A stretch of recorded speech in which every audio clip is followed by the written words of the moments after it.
The Chargers have a plan for Justin Herbert. Greg Roman was talking to ESPN last week, and he explained how he envisions this offense and what he wants to do with Justin Herbert. Will we see Justin Herbert get some designed runs as a quarterback? Well, just based off of what Greg Roman had to say, I think it's very likely. So make sure to like and subscribe if you do enjoy this content, bro. It helps me out so much.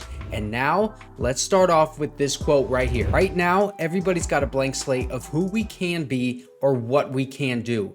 Could be anything right now. Our principles and whatnot of what we do offensively won't change, but how they come to life on the field will. So this is that classic argument of coaches having a scheme and imposing it on the players and having players on your team that do specific things well and then creating a scheme that emphasizes the strengths of your personnel. Greg Roman is basically saying here that it's a balance of those two things that the Chargers are going to have.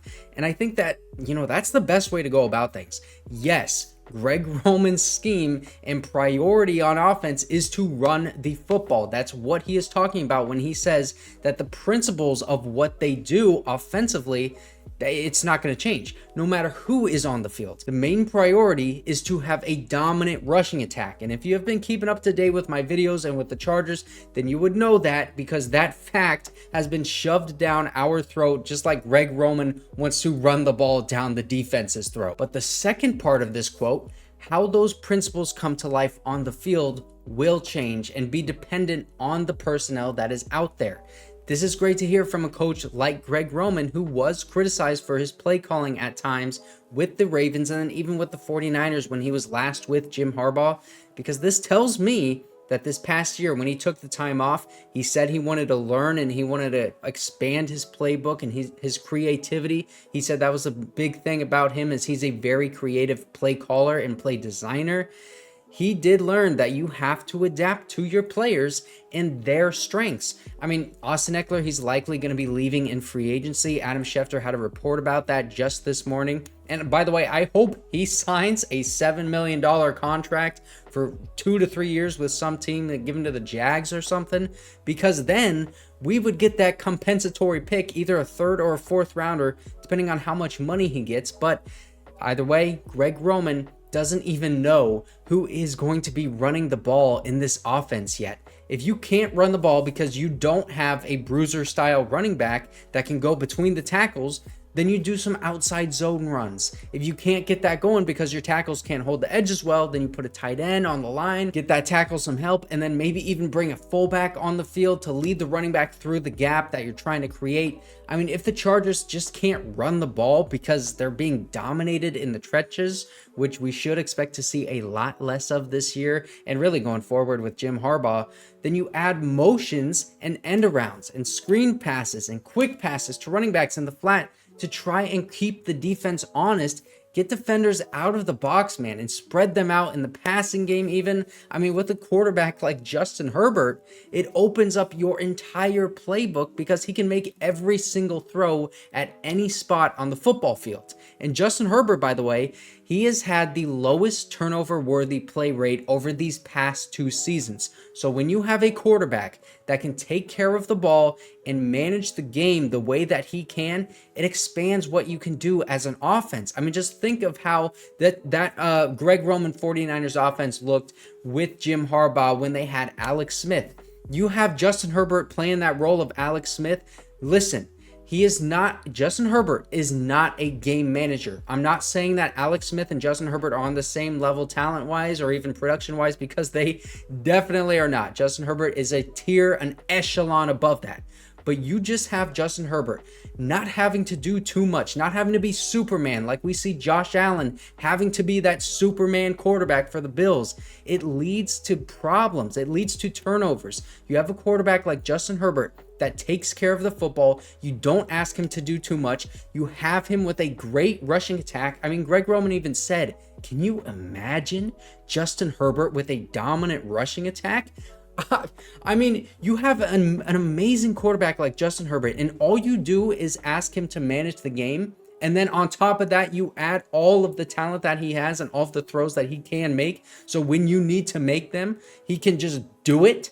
that is a great offense to have. And with a quarterback like Justin Herbert, I mean, I think we should expect to see a lot of deep post and slot fade routes from this offense, because from watching film, it just felt like those were two routes that Greg Roman wanted to run more often with the Ravens, but he just didn't have the quarterback, didn't really have the wide receivers either to get that done. And also, I want to point out that Malik Nabers, bro, he was so freaking good at running those fade routes from the slot, and he was so explosive from that position. Man, if the Chargers do take Malik Nabers with the 5th pick, then we are going to see a lot of those slot fade routes, because he was the best in college football at doing that. And actually, Chargers fans are really split on what they want to do with the 5th overall pick.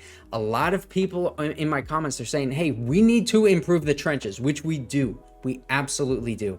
And I've made that very clear ever since the Chargers have hired Jim Harbaugh. I was actually on that train of O-line in the first round thinking that's what's going to happen before really anybody. But then on the other hand, there's another huge part of the fan base that wants a guy like Malik Nabers or Brock Bowers because of how great a tool that can be in this offense and for Justin Herbert. I mean, you're trying to maximize what you can get out of Justin Herbert. And I think this is just a really great problem for the Chargers to have right now, because we're not talking about, oh man, I hope this guy falls to us. We're talking about, oh man, all of these guys are going to fall to us at our 5th overall pick, and we're going to have a really tough decision to make. And I think ultimately that decision is going to be to trade down and then probably pick an offensive lineman, maybe Brock Bowers. I don't really see that happening. Maybe even cornerback like Terrion Arnold, depending on how far they do go down.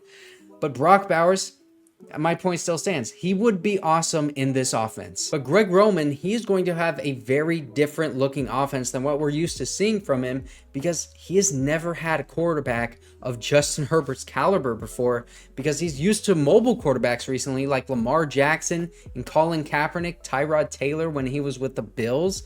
When asked about this, he said it's going to be a little different. I think you're going to see probably a multiple running game. You'll probably see the use of motions and shifting, and then you'll see a pretty diverse passing game. So lots of motions and shifting to try and confuse the defense and keep them on their toes, not knowing what to expect. All of this movement pre-snap is going to be for the wide receivers, but also for the tight ends. Greg Roman and Jim Harbaugh are going to lead the league in multiple tight end sets, and they're going to be asking a lot from that position group, so they might invest in the best player at that position that's available in Brock Bowers, or they could bank on their ability to scout a good tight end in the later rounds, like on day 2 and day 3. The Ravens had a lot of success in drafting tight ends later on in the draft, so you could double dip on tight ends just because of how much you use multiple tight end formations in your offense. And then you could also pick up a tight end as an undrafted free agent. And that position group, it's going to look a lot different next year, because I just really don't think we got anyone that fits what Greg Roman is wanting to do from a tight end standpoint. We don't have any tight ends that really fit that. But also, like he just said in this interview, the idea is to run the ball, but he's going to adjust how he does that according to his players' strengths. Gerald Everett is a free agent this year. I would love to have him back if the money is right. We still need to see what's going to happen with guys like Joey Bosa, Khalil Mack, and Mike Williams. 2 out of 3 of those guys probably going to be gone, but we also need to keep in mind we don't want to pay Gerald Everett a ton, because if we do, then that affects the comp pick formula. And if we want a comp pick for Austin Ekeler, we can't be signing a bunch of free agents like we want to. And now Greg Roman, he said a pretty diverse passing game, which goes along with what I said earlier. He's going to have a quarterback of the highest caliber that will open up every play in his playbook. So it allows him to call a diverse set of passes, because Justin Herbert, man, he can make every freaking throw, and he has the lowest turnover rate, and you're not going to be asking him to do too much. This is just, you're setting him up for success. And when he says we're going to see a multiple running game, I think what he's saying here is we're going to see a lot of that same formation with multiple different plays that can be ran from it.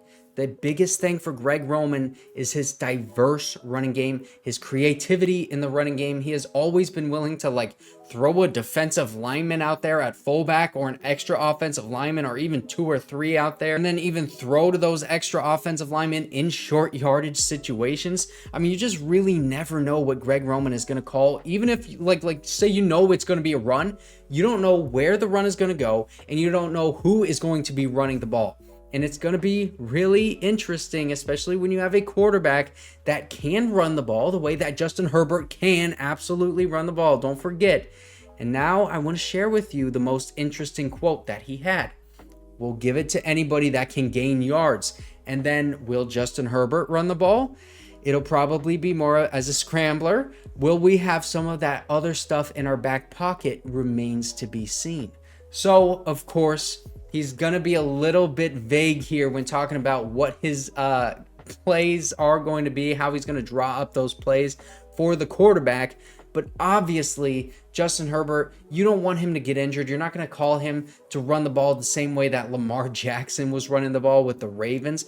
But it's going to be a good idea to have an option, have an RPO option, or have a quarterback option where he can either hand the ball off to the running back based off of what the edge player is doing, read if he's going and collapsing towards the running back, pull that thing out, run for the first down in a short yardage situation, then you can slide before somebody hits you. It's just easy money yardage for a quarterback like Justin Herbert. This is a huge guy. He's not really going to get injured. He's going to take care of himself. I mean, this is the same guy that has the lowest turnover worthy play rate. He is not going to be a very risky runner. And as a scrambler, like Greg Roman even said here, that's probably where he's going to get most of that yardage. And he's still going to be taking care of himself. He's been pretty good at not getting injured when he is running the ball. When Justin Herbert does get injured, it's when he's behind the line of scrimmage and he is getting sacked by a bunch of defensive linemen just coming in his face because the offensive line can't block. So now we have more clarity on what Greg Roman is going to do on offense. But if you want to see